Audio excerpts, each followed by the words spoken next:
Welcome to Finding Home Healing. I'm your host, Sadie. I believe you were born with a light that guides you to your higher self and most passionate life. But for many of us, it's been extinguished or lost. My mission is to help you find your way back home to that light so that you can love deeper, live in your power, and truly thrive. For those lost or lonely souls, welcome home. Welcome to this episode of Finding Home Healing. In this episode, we are going to be talking about healing in a general sense and in a specific sense. I find that a lot of people maybe use that term or they don't know at all what that term means. So we're going to talk about what it means, what healing really is, what it's not, why it's important, and go into many different types of healing methods. If you're someone who feels like you're in need of healing, maybe you're in a relationship that you wish that you weren't, maybe you're not in a relationship and wish you were, but feel like you can't. If you're fed up with your career, you're unfulfilled or burnt out or unmotivated, you have conflict with family, spouse, children, parents, or you just feel like you can't do what you want to do, be who you want to be, or have what you want to have, and you want to get out of your own way, then this episode is going to be really, really helpful for you. So let's get into it. Let's first start with what healing is not. Despite what many may think, healing is not talk therapy. Now, I'm not bashing talk therapy because I also do talk therapy. That's part of what I do with clients. But healing and therapy are different. We use therapy interchangeably with things that are healing, but in a general sense, if you are somebody who has been in talk therapy, I hear this a lot from clients that come see me, that they've been in talk therapy for a long time and they haven't necessarily had the healing or the breakthroughs that they were hoping for.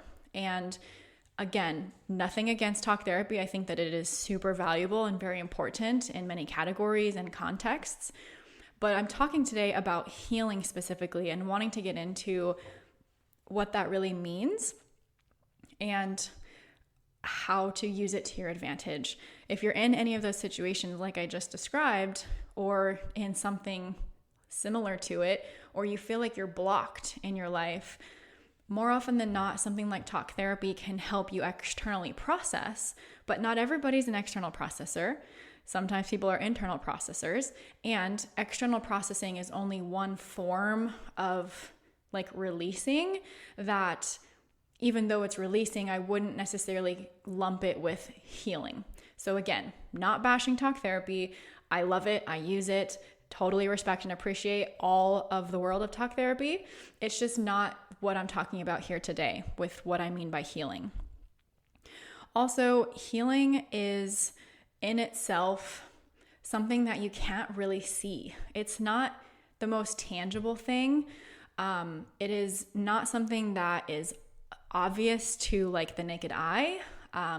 If you're physically healing, that can be pretty obvious. Like if you break your arm or you get a cut, that's very obvious physically. And I actually have an analogy for that in a minute to help you understand what healing is. But healing is not always very visible. And honestly, sometimes it's hard to know that you've healed something. It's more often than not the absence of something unpleasant than it is the contribution of something pleasant, right? Like if I do release work or healing work with one of my clients, more often than not, they are almost not noticing what they used to notice because pain and suffering and discomfort and all of the blocks or all of the things that they are noticing are happening that make them suspect that they need healing are so blaringly loud and obvious and on their minds all the time that when we do healing work, it's like those disappear and they're not thinking about it anymore. So it's not obvious. It's not always something that's like, oh, I've just healed everything, or I've just healed this or that.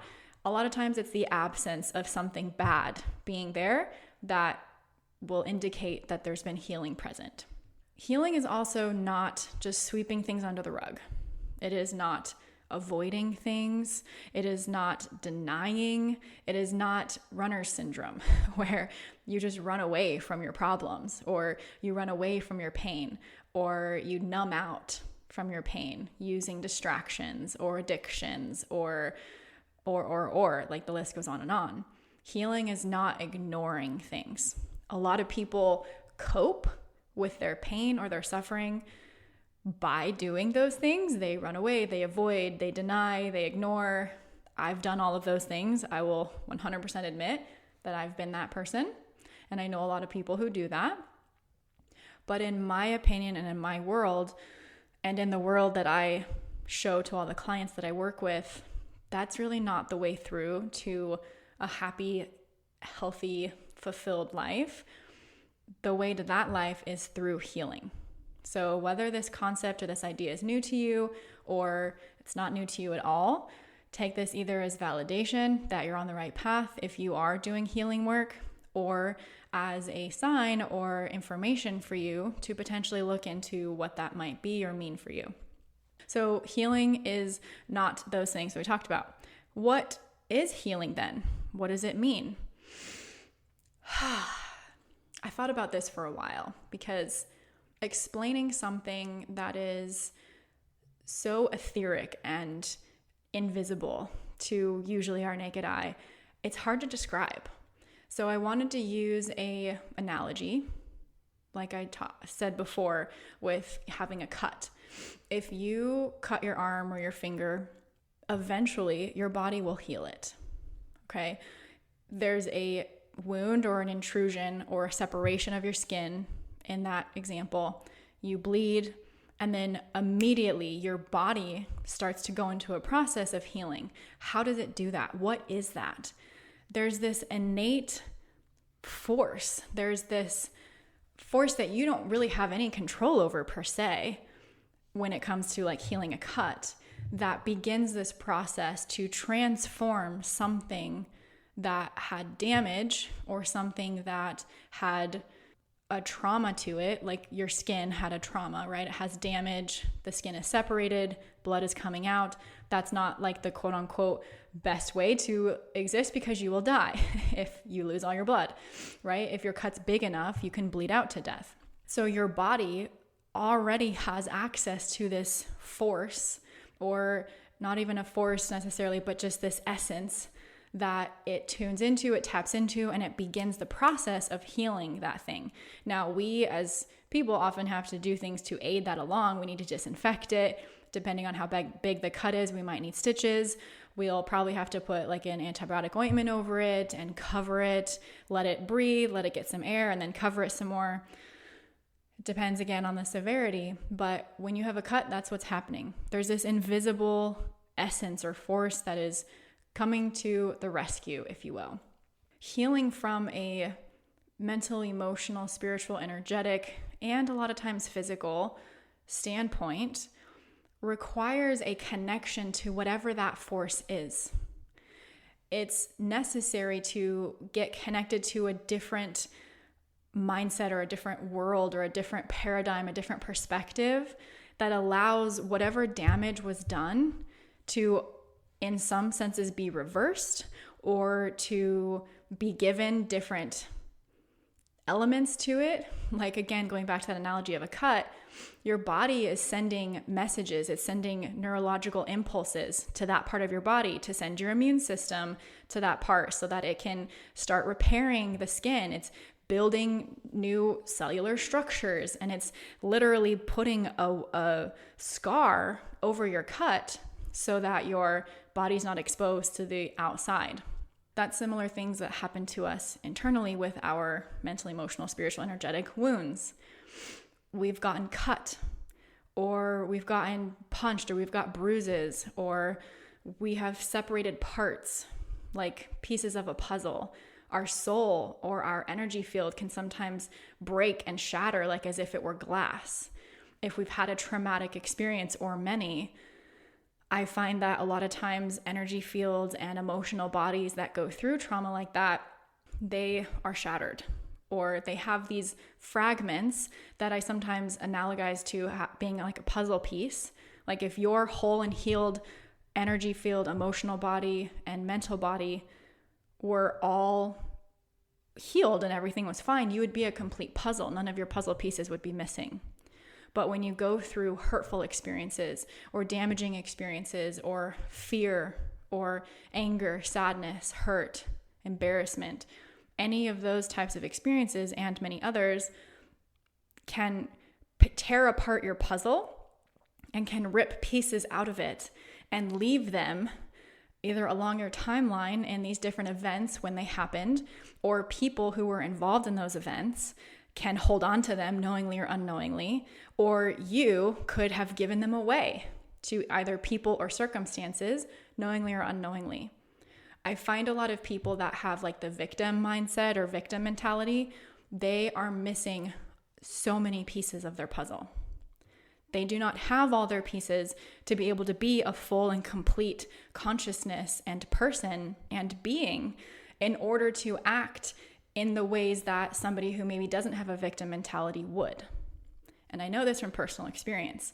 I was a victim for 19 years of my life, and I had countless experiences of losing my puzzle pieces, of having multiple fractures, multiple cuts, multiple bruises, multiple separations of myself from unconditional love, multiple moments of feeling unloved or feeling like I hate myself or that I don't want to be here or compared or jealous or whatever it is.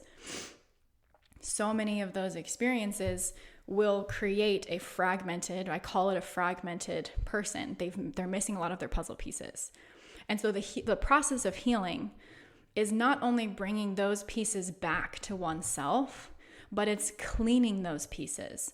It's being able to transform what became of those pieces. Like if you have a puzzle piece that's been so obliterated to the point where it doesn't even mimic the same shape that it was before it got hurt or before it was cut or disfigured or disoriented, then we have to go reform that whole part of your puzzle so that it can fit back into the whole beingness of you.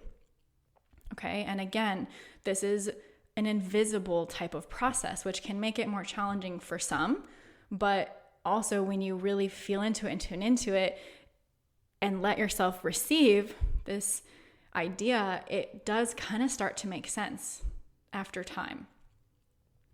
Okay, so these things that I'm referring to that create these dysfunctions in our puzzle pieces, if you will, or that offend us or that hurt us, that we need to do healing with is negative emotions, limiting beliefs, parts of ourselves, again, those puzzle pieces, and general overall like heaviness and weight. Negative emotions, examples of those would be like the overarching emotions of anger, sadness, fear, hurt, guilt, embarrassment, shame. Those are like overarching negative emotions that many other emotions fit underneath them as categories. So under anger would be like annoyance, frustration, aggression, those types of things. Under sadness would be depression, forlorn, lonely, disconnected, those types of things, and so on and so forth. You get the picture, right?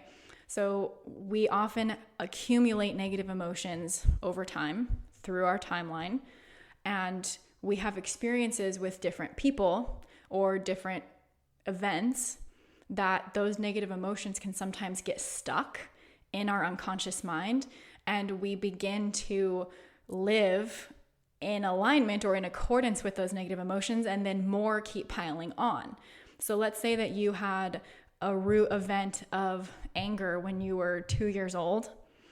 Your brain, it's called, in psychology, it's called a gestalt, but your brain will then start tacking on other events that are similar to that event and continue to reiterate this negative emotion of anger. Whatever, spectrum you have on it, whether it's like, mild like annoyance or it's intense like rage, your brain's gestalt, like that line where all of those events that are similar to you feeling anger compile on, then by the time you're in your 20s, 30s, 40s, and so on, you have had an accumulation of so much anger that you might be an angry person, or you might erupt really easily, or you might have a relationship where when you have conflict or something triggers you, then your anger is like hyper present. And that can sometimes be very damaging, not only for you, but for others around you. And that's just one example. Like it spans the gamut, right? So any negative emotion that you have can sometimes rule your life, especially if you've had multiple accumulations, significant emotional events that all stack onto your gestalt of every single negative emotion. And if you're somebody who, like I said, has had a lot of trauma or is living in victim mentality, then all of those pieces of your puzzle are stuck in those moments in time where you experienced negative emotions, and they all stacked on top of each other, and they're all being held inside of you. So you're carrying around literal emotional weight that can sometimes translate into physical weight. So I find a lot of people that have a lot of emotional weight, they have an accumulation of these events or of these negative emotions. There's nowhere for it to go. If they haven't done healing, then it has to go somewhere. And more often than not, it goes internally. It gets stored in your body from an energetic standpoint. And as we know how energy works, if you listen to any of my other podcasts, energy is a top-down funnel. It starts at an energetic level and it filters down into your mental body, then down into your emotional body, and then finally down into your physical body. So if that energy of negative emotion has gotten so far down that it's resting in your emotional body, the next part is just going to sit into your physical body, and that's going to manifest as extra weight. And that doesn't need to be there. Like, if you're looking to release extra weight, my highest suggestion is that you also look towards your emotional weight. How much are you carrying? How much have you held on to? How much have you haven't healed or let go of or released? Healing is letting go of this stuff. Healing is releasing. Healing is that invisible process where you are integrating these missing puzzle pieces once you've kind of reshaped them, cleaned them off from all of their quote unquote dirtiness, or from their, what I would make synonymous to like the hurt or whatever negative emotions you've experienced in different events, and reintegrating them. Okay, so that's like the emotional body. Negative emotions are very heavy, they're weighty. Your reptilian brain wants to use them as protection. Your brain, if you haven't been trained otherwise, thinks that negative emotion is protective, that your anger is protecting you, that your sadness is protecting you, that you being hurt is actually protecting you. But it's the complete opposite. Once you have the epiphany, the realization, you start realizing, oh my gosh, negative emotions are actually dangerous for me. They hurt me, and they do. Anger will hurt you. Anger in inappropriate proportions. Having some level of anger is okay and healthy. I'm not like anti-anger or anti-sadness or anti-emotion, because we need a level of emotion, even negative emotion, to be who we are. I'm talking about like inappropriate and out of proportion to the situation type of negative emotions. Like an example would be road rage. If somebody like is tailgating you and you like start flipping out and you like become really aggressive and are swerving and trying to hit them or something, that's anger that I would say is inappropriate and out of proportion for that type of event. But if you're like feeling flustered and annoyed and frustrated that someone's tailgating you and you are like, this is dangerous, they shouldn't be doing this, this is totally disrespectful behavior, then that's a healthy level of anger. That's okay. Sometimes you need to have anger to like uphold boundaries or to make the right decision for yourself or for your family. So again, I'm not anti negative emotions, or I'm not anti these things. It's when they become out of proportion to the event that they become dangerous.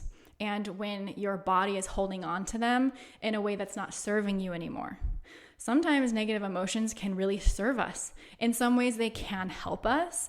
But once that time period has expired and you learn that it's not technically the emotion that's helping you, it's really what you're learning from the emotional event that can help you, then you let go of the negative emotion like as if it were waste, and you extract the positive learnings from whatever that experience was and are able to hold on to that.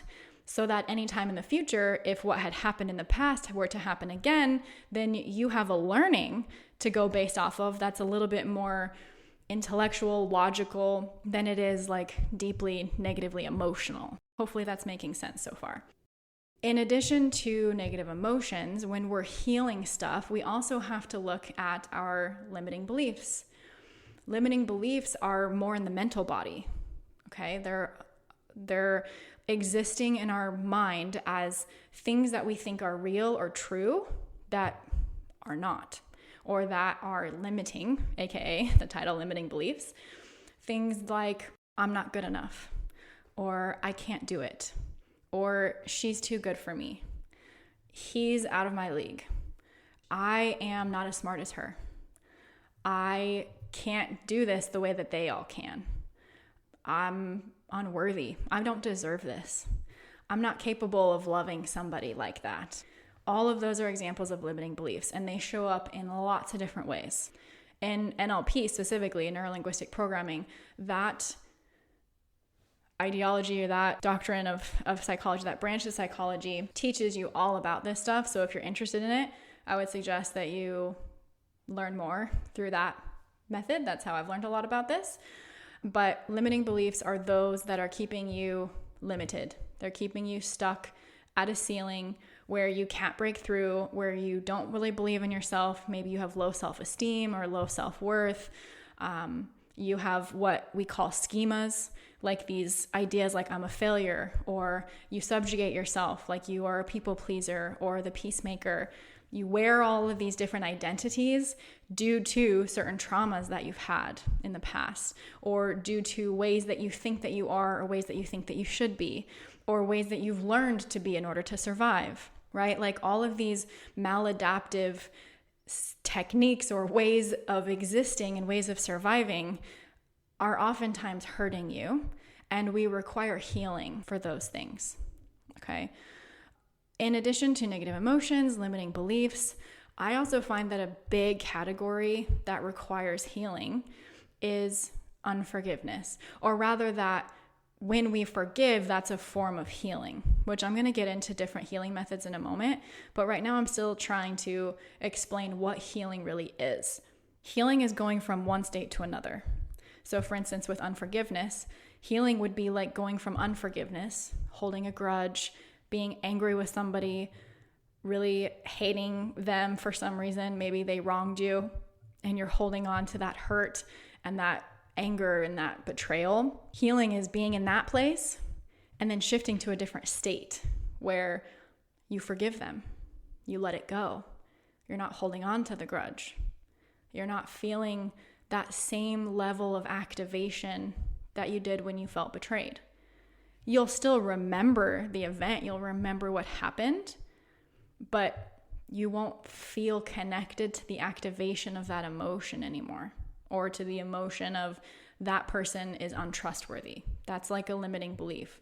Well, actually, it would be that I can't trust people. That would be an example of a limiting belief. Perhaps that person is untrustworthy, who knows? But that would be more of like a projection, because maybe you don't trust yourself. And that gets into a whole nother podcast around like shadow and projection and how we see other people and how reality is. But I want to stay here with healing. So healing is going from one state to another. Back to our analogy about having a cut, it's being in the state of having a cut, an active wound, and being in the state of having an inactive cut or a scar, right? Your body's done the things to heal that cut. And again, it's invisible. Healing is important because our natural state, in my opinion, our natural, how we want to be and who we want to be, is in a state of healedness. It's not necessarily natural for us to be in the state of damage, right? It's not natural for us to feel a cut. It's not as natural for us to be triggered about everything, or to be scared of everything, or to be depressed. Like, that's not our natural highest and best version of ourselves. And when we're not our highest and best version of ourselves, our natural selves, it's very uncomfortable for a reason, because we are being motivated to get out of that state. We are wanting to be more harmonious, more in balance, more connected, more fulfilled, more loved and loving. All of those states of being are indicative of healedness, either healing or having been healed. If you find that those kinds of states of being elude you, my guess is that there's healing that you need, or that there's healing that has evaded you, or that you would do well to prioritize, right? And these are all states of being, these positive ones that I've wanted for so long and that constantly eluded me.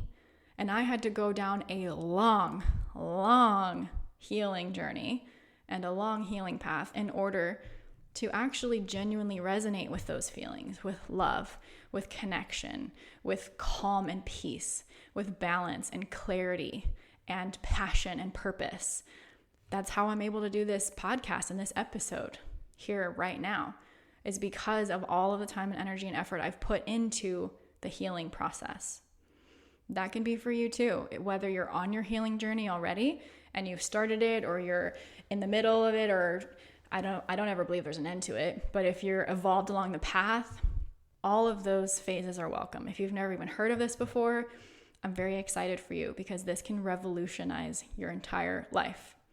I have had many, many clients come to me, and when I share this information with them, they get hope. Like, oh my God, I don't have to live this way I've been living like anymore. And I'm like, no, we can change that very easily.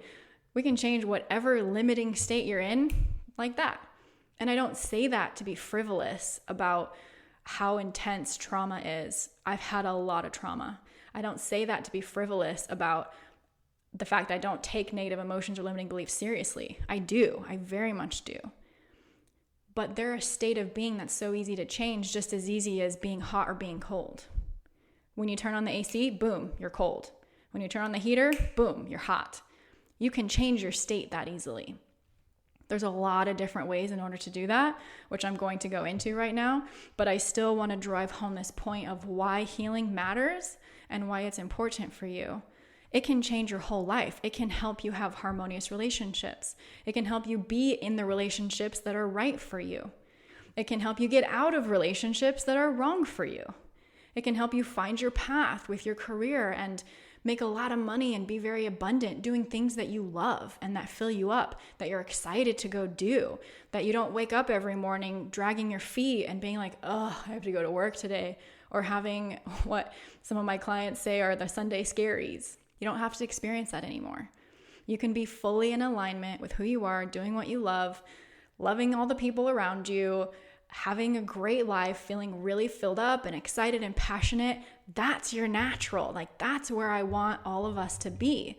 If you're somebody who finds a lot of value in things being hard, great, then that's the path for you. But if you're having an experience where everything is hard because you haven't healed, that's a different thing.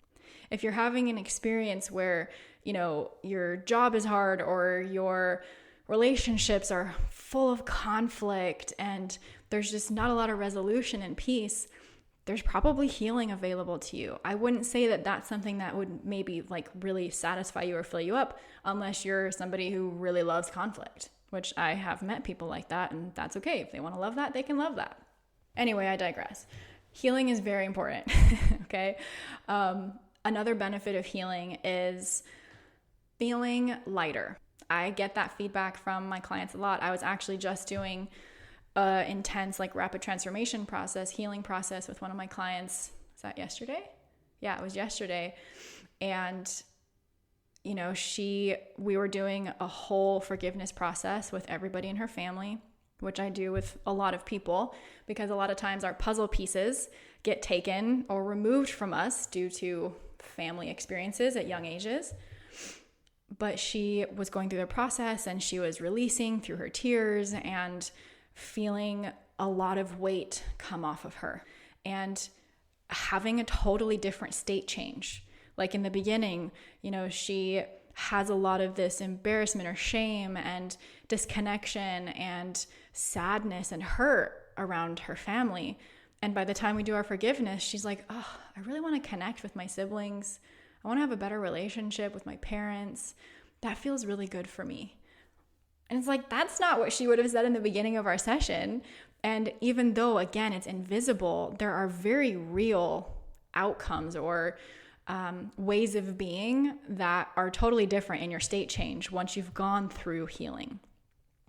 That is so much better. Like, she's so much happier and more at peace and can have relationships with other people, that she's not constantly feeling judged. She's not constantly feeling embarrassed that her family was a certain way, or that she can't even tell people about her family or her past. That's not as much her experience anymore, because when you heal, you become a more integrated person. You become more confident.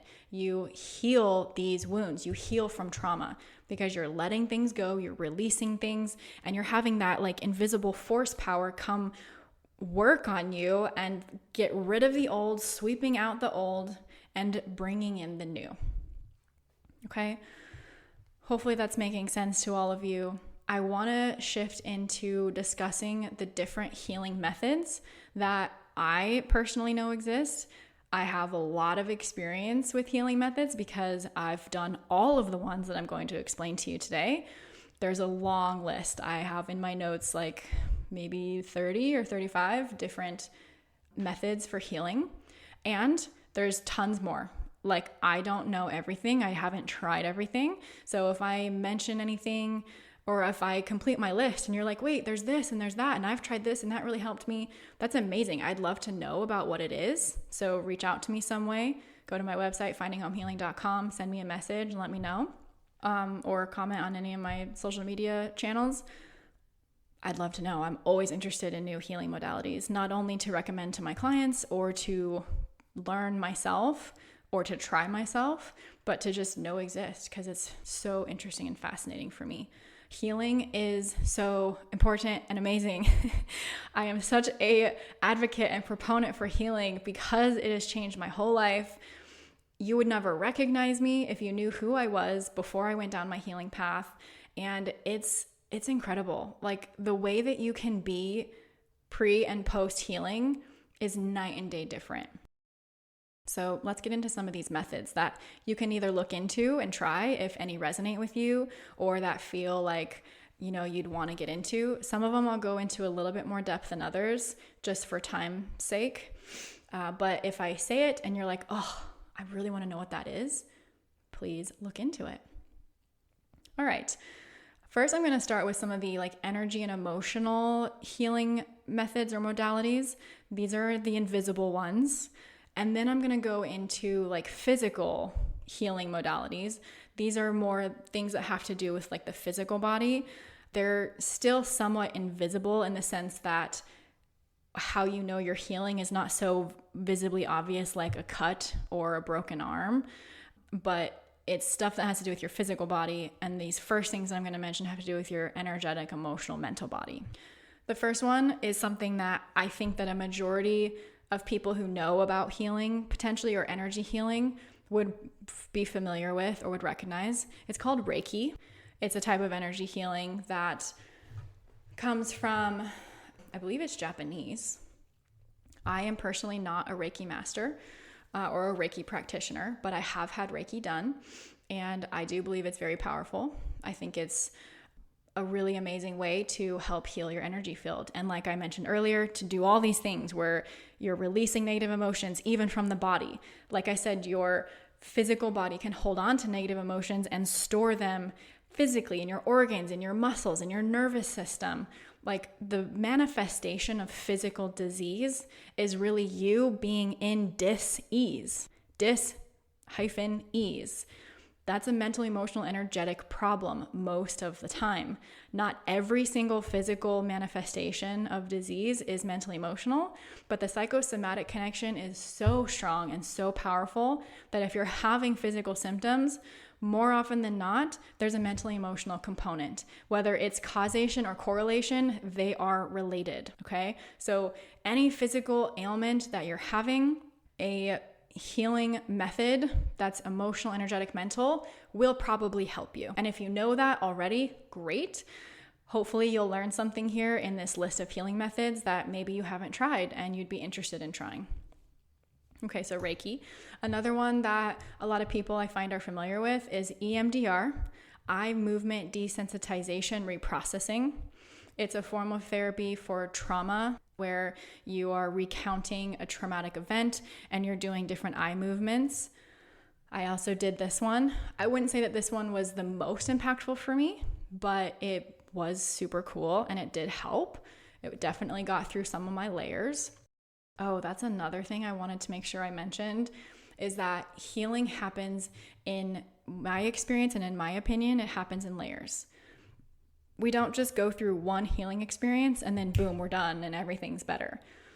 I do believe that healing happens in increments and that we, to quote one of my favorite movies, Shrek, we're like ogres that are like onions.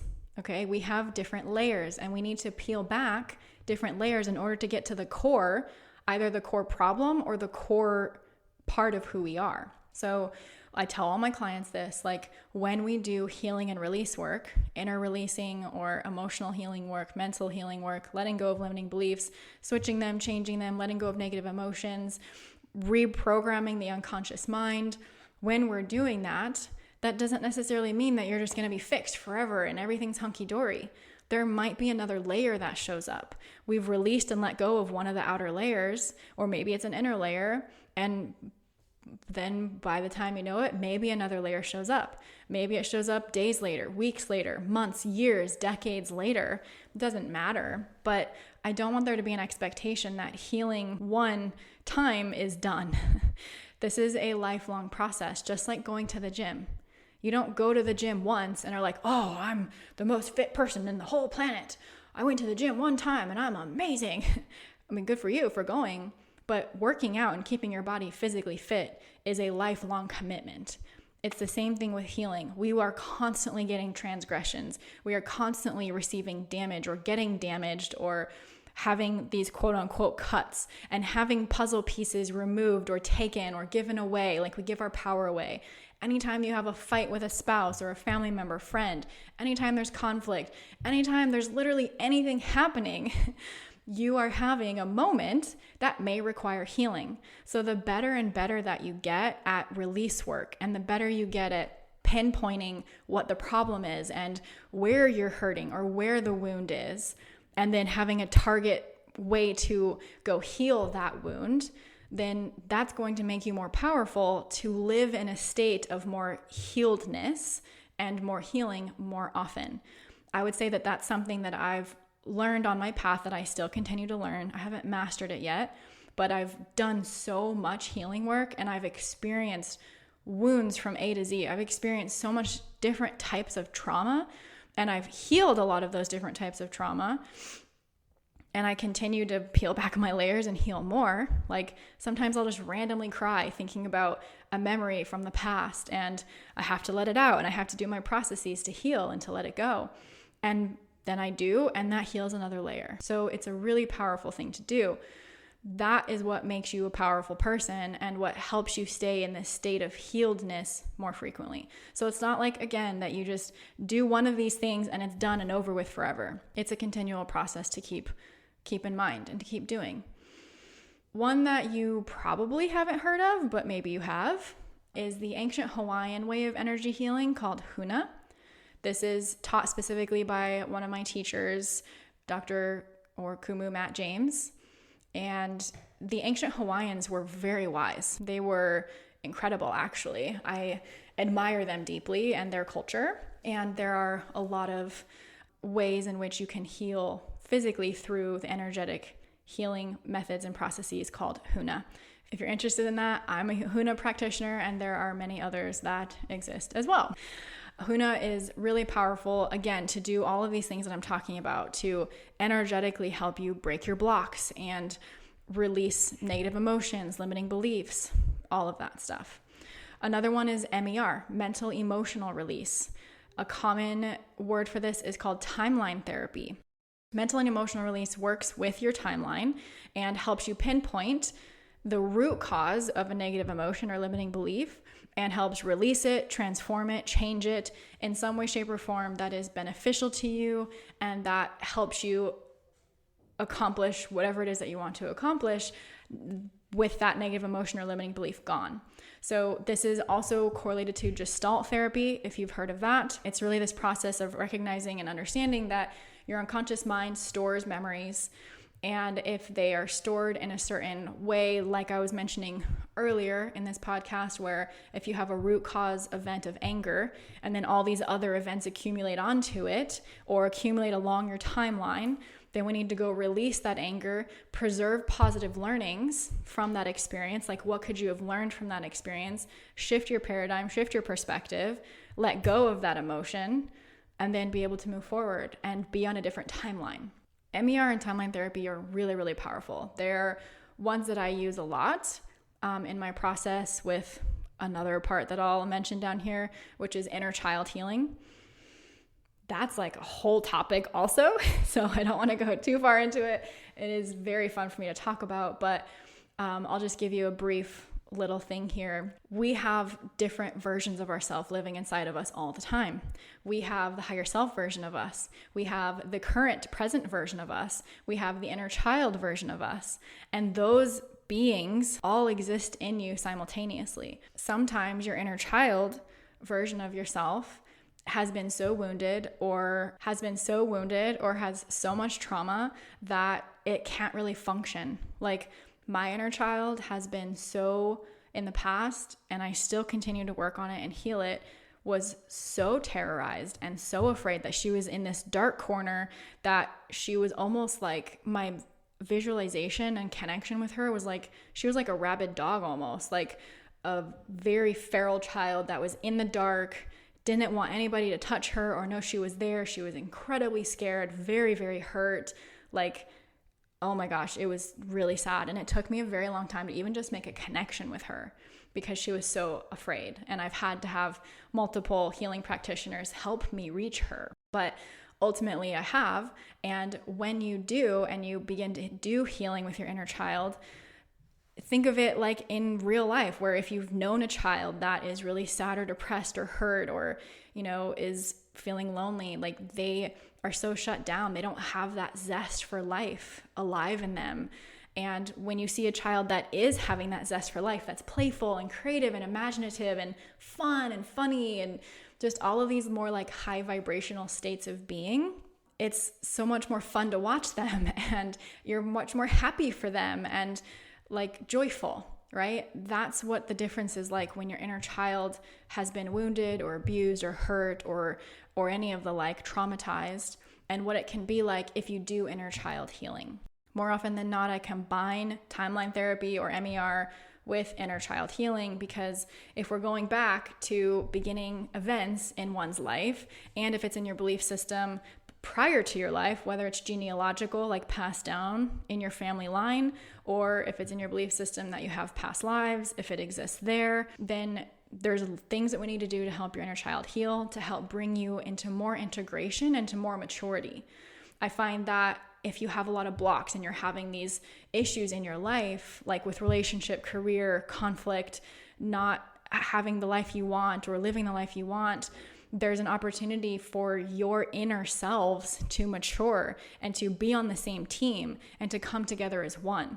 If your inner child is hurt and traumatized and hasn't been healed, it's totally separated from you. It's like got all of these broken puzzle pieces sitting along its timeline with it being stuck in the past, and it hasn't been given the opportunity to even connect with you or to be brought into the present moment where it doesn't have to feel that traumatization, hurt, anger, fear, whatever energy that it was. So inner child healing, I'm a big, big, big proponent of, and I think it's important for honestly most people. Even if you think you had the best childhood and your parents were amazing and gave you all of the things that you needed and met every potential need you could have had as a child, there's something in there. Like one of my clients, he doesn't have really any qualms with his family, but he was really traumatized by peers when he was a kid and felt so ostracized and misunderstood and rejected and left out and hurt, and that damaged his inner child. And now that's affected him in his adulthood, where he runs these certain patterns as an adult and has some of that wounded self-esteem, where it's really hard and difficult for him to live and exist in a world where he's successful and feels really good about himself. Okay, so inner child healing, I couldn't make more of a big deal about how powerful and important that type of healing is. I also mentioned this one before, forgiveness. In Hawaiian, there's a process called ho'oponopono. This is, you've maybe heard of it because the Americans have kind of taken it and ran with it, and there's like a song for it. I'm not sure about that because I've been trained in like the traditional Hawaiian form of ho'oponopono, and it is an extremely powerful process to be able to forgive. And if you've listened to any of my other podcasts about forgiveness and how Jesus represents that and all these different things, it's a really, really powerful form of healing, to go from one state of feeling betrayed, hurt, wronged, to forgiving and feeling lighter and like you've let it go and you've released it and you can move on and move forward and you can fly and be free. So forgiveness, huge. Again, I could say so many things about it, and there are podcasts to go deeper into that topic, but forgiveness is definitely a method of healing. All right, emotion code. There's a book that is out there that describes emotion code. It was developed actually by this chiropractor, and I think it is super powerful and really amazing how he discovered that our electromagnetic field has certain charges to it, and you can use magnets to actually help release negative emotions out of the body. And he has a whole chart about how different negative emotions are corresponding to different organs, and how to use like muscle testing to test if there's an emotion present and what it is, what category it's in. And I have found, I do emotion code, and I have found with having emotion code done to me that it is incredibly powerful because it's pinpointing things that you might not have even known that you've had. Like if you're somebody who's like, I don't really know that I have any problems, or I can't really pinpoint them specifically, but there's gotta be something because these things are not going well. Like my sister would be an example. She's so sweet. Like she is so great in all areas of her life, but when it comes to business, she doubts herself and she doesn't trust herself, and she keeps herself small, and she doesn't like amplify her message. She doesn't own her message in ways that I could totally see her doing and being fine with, but like she has these blocks. And she's done healing methods like this, like with emotion code, and the practitioner just found all of these different emotions inside of her that she didn't even have an idea were living inside of her that were contributing to her blocks. So this one's really helpful if you don't really know what's going on for you, but you know something's going on. So emotion code. Okay, tapping and emotional freedom technique. They're kind of one and the same, but tapping is a way to somatically connect with your body, where you're tapping on different meridian points, which I know those of you who aren't watching the video version of this podcast, meridian points are in Chinese medicine, and acupuncture uses them a lot. Examples would be like the karate chop part of your hand, which is the side of your hand above your wrist, below your pinky. Another one is your eyebrows. The sides of your eyes, like your temple, underneath your eyes, underneath your nose, like your upper lip, your chin, your collarbones, under your arm, like your rib cage, and the top of your head. Those are the typical tapping points where with this healing method, you're really processing negative emotion like stress or anxiety or fear, hurt, all of the ones that I've mentioned so far. And with tapping, you're making a connection to your body so that you can release the energy out of your nervous system, while mentally, emotionally, you're having an experience of not only releasing it, because you do multiple rounds, you release that feeling, and then you bring in positive stuff. Like you tell yourself, like, even though I have this anger, I still deeply and completely love and accept myself. So there's this constant flow of affirmation of loving and accepting yourself as you're making contact with different points of your body. Very, very powerful healing method. Highly, highly suggest if you haven't tried it or if you feel drawn to it. Definitely check that out. Tapping or EFT, emotional freedom technique. Okay, breath work. Breath work is a big one. As you noticed during my podcast, I take lots of deep breaths. In my training with the Hawaiian lineage, we do what's called ha breathing. And ha breathing is really to calm down your nervous system. There's other kinds of breathing like box breathing that Navy SEALs use to calm their nervous system down and to release stress and anxiety.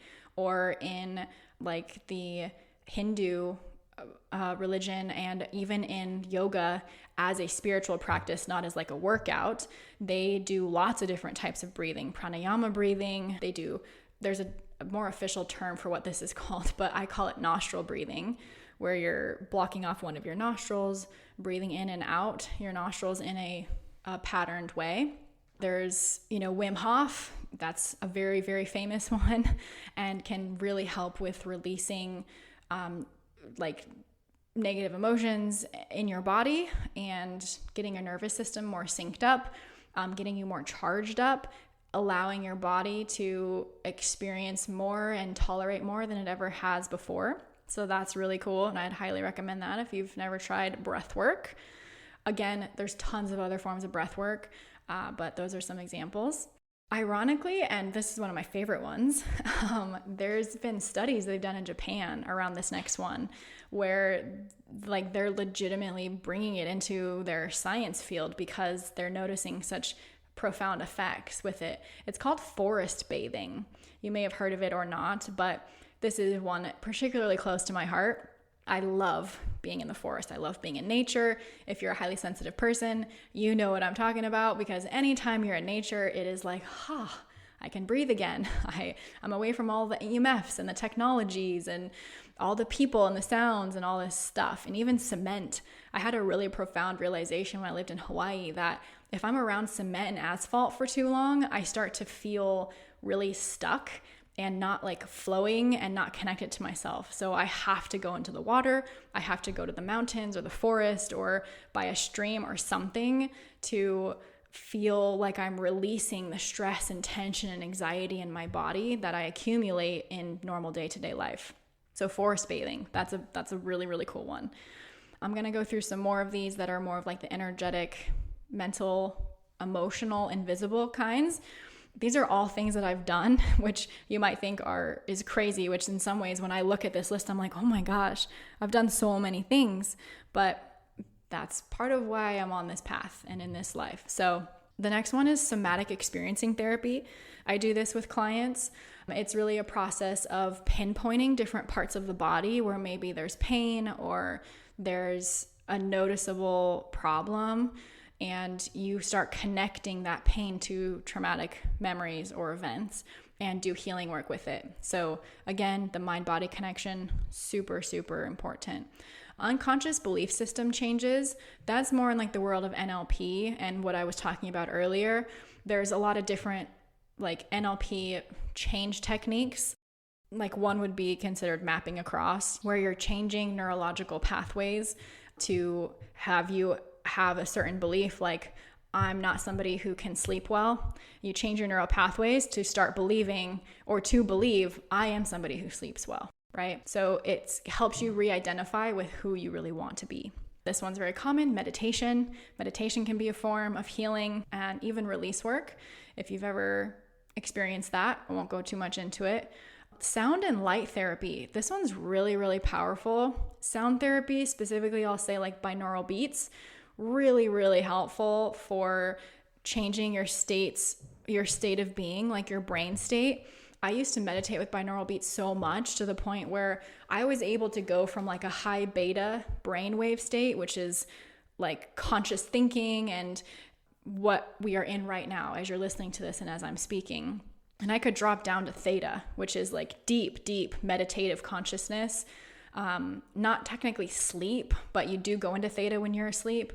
Delta is technically deep sleep, but theta is that level where you're like at the really deep unconscious level. And I was able to practice that, and I could get into it so fast to the point where in maybe 5 minutes time listening to binaural beats, I could drop into theta immediately and have access and connection to all of these deeper parts of myself and to spiritual type of experiences. It was really profound. Binaural beats can really, really help your nervous system. It can help your brain heal. Sometimes people with brain injuries, depending on their brain injury and where they're at in their healing process, can use sound therapy to help their brain heal, and light therapy.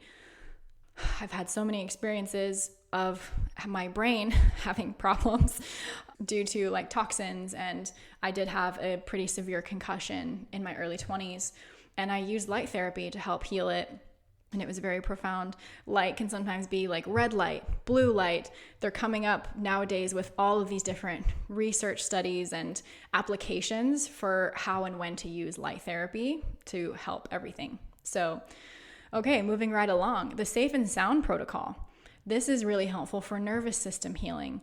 It's actually very helpful for kids with autism. It's helpful for highly sensitive people, those who have an overactive nervous system. It's a form of sound therapy.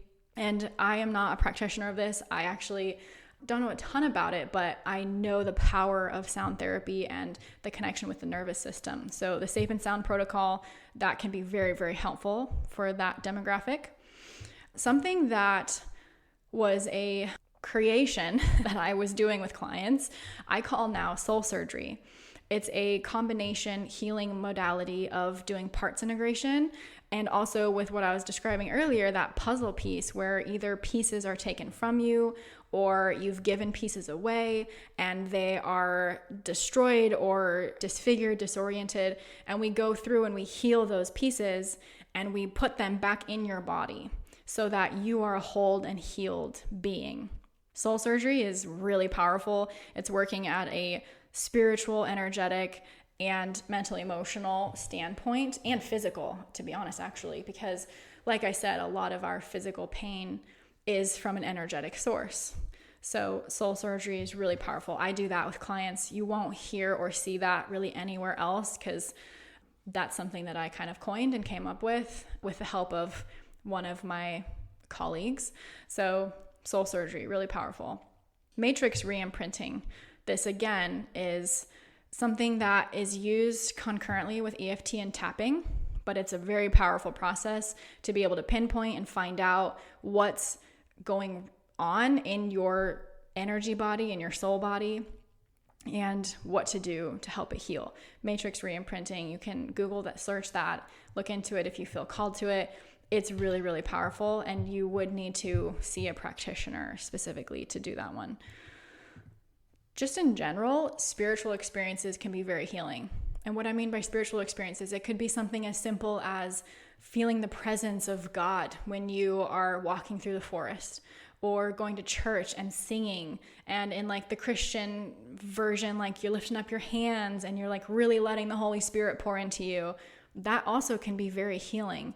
You read like the Bible and you read a certain chapter and you have an epiphany, or you have a realization about something. That in and of itself can be a healing experience because you're going from one state to another. So I don't discount any of those things as being healing. Those are definitely considered healing. These next two, I have a lot of my own thoughts about. I've used one of them, and it's not that I have strong opinions, but I do have opinions about them.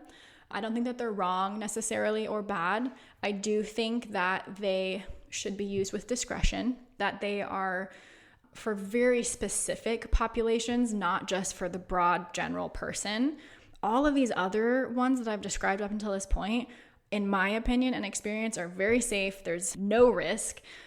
If any at all, it's very, very small. It's not dangerous. Like there's nothing bad that could happen. There's no risk. These next two that I'm about to share, there are potential risks to them. I wouldn't say that they're for everybody. I flash my caution light when anybody's considering it or when it's a part of the conversation. Sometimes I will recommend it for some of my clients if I feel that it's necessary or if they're part of the population that it could benefit, but it's not for everybody. Okay, so I'm not out there broadcasting like this is the best thing, but I'm also not saying this is the worst thing and you should never ever do it. These things are psilocybin and or MDMA therapy and plant medicine. Okay, so psilocybin is something that can be powerful and can help your neurology, but it's not for everybody. So use it with caution. And plant medicine, things like ayahuasca or iboga, I actually just learned about that one. I don't know hardly anything about it, but these forms of healing again, can be used for a specific person who needs that specific thing. But in my opinion, something like ayahuasca has been very over dramatized and it's been commercialized, and it's not for everybody. So warning signs, cautions, these can be forms of healing. They can be very potent and powerful, and I caution you with them, right? Like MDMA therapy, there's multiple studies where that's been super helpful for veterans with PTSD.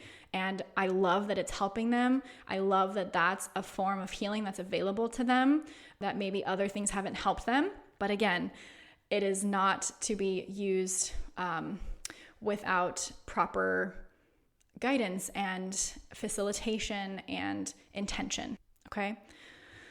All right, I am now going to just quickly shift into some of the physical healing modalities that are available to us.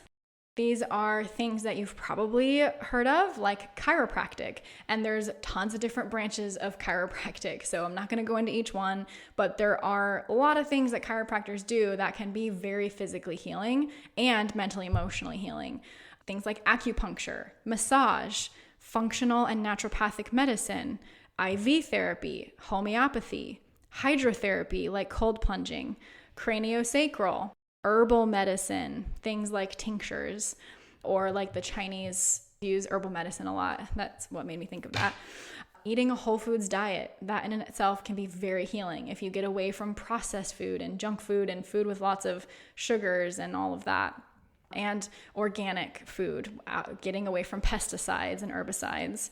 Also, supplementation therapy, that's really powerful. Light therapy, again, kind of like before I'd mentioned that, but light therapy can be very healing for the body also. Red light, blue light, all the different spectrums that are coming out and that are available. I use light therapy on my back, and actually when I'm on my period, I have very painful cramps, so I use light therapy to help reduce the inflammation and the pain, and it is profound. There's also frequency healing. Frequency healing is up and coming. It's newer, but there's a lot to be said for how different frequencies that we can access and that do exist can be very healing for us. Detoxing, again, huge. This is things like taking detox binders that are going to pull toxins out of your body, saunaing, sweating, going to a sweat lodge, and doing a dopamine detox, like getting rid of all of the apps on your phone that give you quick dopamine and addictive foods or drinks, taking a 30-day break from those. Like the dopamine detox can be very, very powerful mentally, emotionally, energetically, spiritually, and physically. So detox in general is one of the most healing things that I've gone through just because of my story and my genetics. So detoxing is huge. And then last and final, this one's kind of fun, and I thought I'd end on this, rage rooms.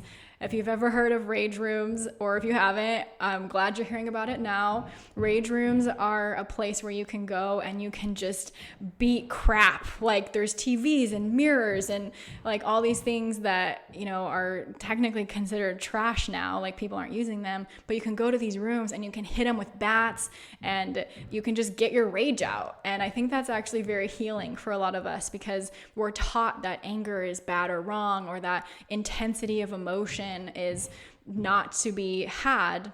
And with rage rooms, you can really express and let everything go, let it all out. So these are my experiences and personal opinions on what has been really, really helpful for healing. I hope this has been really supportive to you today. If any of these things are ones that you want to look into, please do. All it takes is a quick Google search.